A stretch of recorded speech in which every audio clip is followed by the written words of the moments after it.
नील सरोरुह श्याम तरुणारुण बारिजनयन करहु सोमम उरधाम सदा क्षीर सागर शयन। बोलिए सियावर रामचंद्र भगवान की जय। पवन सुत वीर हनुमान जी महाराज की जय। आइए मानस गंगा सत्संग में चल रहे श्री हनुमान चरित्र के पावन मंगलमय प्रसंगों में आगे हम प्रवेश करते हैं। त्रिजटा ने अपना स्वप्न राक्षसों से जब कहा कि उसने स्वप्न में देखा कि एक वानर लंका में आया है और उस वानर ने सारी लंका जला डाली है और उसने राक्षसों की सारी सेना को मार डाला है। ये स्वप्न त्रिजटा को भगवान श्री राम जी की इच्छा से हुआ है। त्रिजटा को स्वप्न हुआ और वह भी प्रातः काल हुआ है और कहते हैं कि प्रातः काल का स्वप्न प्रायः सत्य होता है। त्रिजटा अपना राक्षसों से जब स्वप्न सुनाने लगी तो हनुमान जी महाराज वृक्ष की शाखा पर बैठे हुए त्रिजटा का स्वप्न सुन रहे थे और स्वप्न सुनकर वो भी चकित हो गए। उन्हें बड़ा आश्चर्य हुआ। हनुमान जी ने सोचा कि भगवान ने तो मुझे कोई इस प्रकार लंका जलाने का आदेश नहीं दिया है और त्रिजटा के स्वप्न में लंका जलाने का ये जो संदेश है ये मानो भगवान का ही कोई नया संदेश लगता है आ रहा है। तो ध्यान दीजिएगा, जब भक्त बहुत आपत्ति में पड़ जाता है तब प्रभु उसकी रक्षा का उपाय रच देते हैं। सभी राक्षसियों को जब त्रिजटा अपना स्वप्न कहने लगी कि रावण गधे पर सवार होकर सिर मुंडित करके दक्षिण दिशा में, और मानो दक्षिण दिशा तो मृत्यु की दिशा है, उस ओर रावण जा रहा है।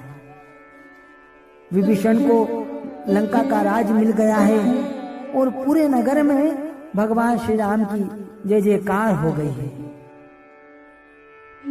सपने बानर लंका जारी, जातु धान से ना सब मारी, खर आरूढ़ नगन दस सीसा, मुंडित सिर खंडित भूस बीसा। ऐ विधि सो दक्षिण दिशि जाई, लंका मनहु विभीषण पाई, नगर फीरी रघुबीर दुहाई, तब प्रभु सीता बोली पठाई। त्रिजटा कहती है कि मैं विश्वास पूर्वक कह रही हूँ कि मेरा यह स्वप्न कुछ ही दिनों में सत्य होने वाला है। यह सपना में कहूँ पुकारी, हो आई सत्य गए दिन चारी। मैं विश्वास पूर्वक कह रही हूँ कि ये मेरा स्वप्न कुछ ही दिनों में सत्य होने वाला है। और त्रिजटा के ये वचन सुनकर सब राक्षसियां भयभीत हो गई और सभी ने श्री जानकी जी के चरणों में जाकर प्रणाम किया। उनके चरणों में जाकर वे गिर पड़ी। उन राक्षसियों को लगा कि हमने सीता जी को बहुत सताया है, हमने सीता जी को बहुत त्रास दिया है। जब रावण का वध हो जाएगा, श्री राम जी जब विजयी हो जाएंगे, तब कहीं सीता जी हमें दंड ना दें, इसलिए सीता जी को वो प्रणाम कर उनसे क्षमा मांगती है। तासु बचन सुनते सब डरी, जनक सुता के चरण ही परी।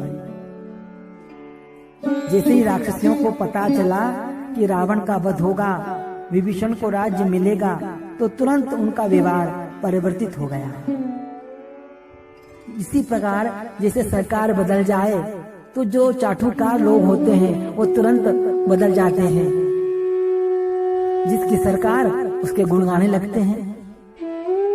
राक्षसों को लगा कि रावण का वध हो जाएगा तब तो सरकार बदल जाएगी, सरकार विभीषण की हो जाएगी और कहीं फिर उस समय सीता जी हमको दंड ना दे। सब राक्षसों का व्यवहार परिवर्तित हो गया। अभी तक सीता जी को डरा रही थी और जैसे इस त्रिजटा के स्वप्न का पता चला कि सरकार बदलने वाली है तो तुरंत अपना पितरा बदल लिया, उनका व्यवहार बदल गया। दुष्टों का स्वभाव ऐसा ही होता है। तासु वचन सुनते सब डरी, जनक सुता के चरण ही पड़ी।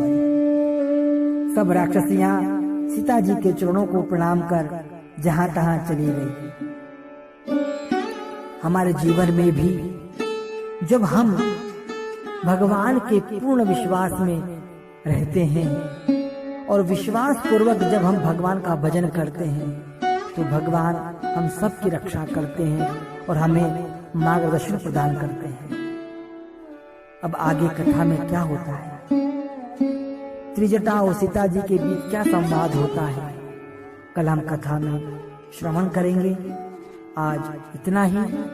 भाव से भगवान की जय जयकार करते हुए बोलिए सियावर रामचंद्र भगवान की जय। पवन सुत वीर हनुमान जी महाराज की